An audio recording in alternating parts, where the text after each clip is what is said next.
অত্যাচার হচ্ছে এটা।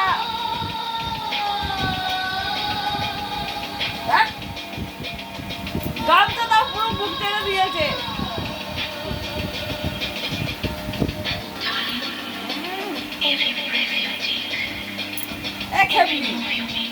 হ্যাঁ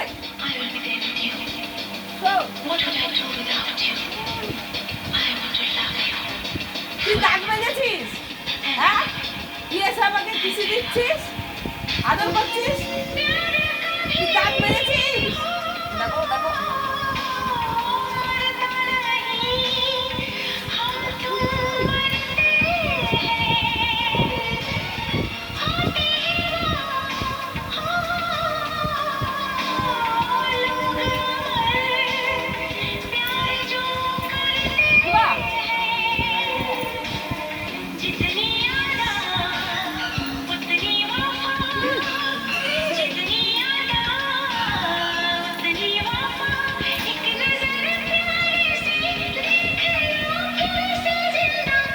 বদমাস।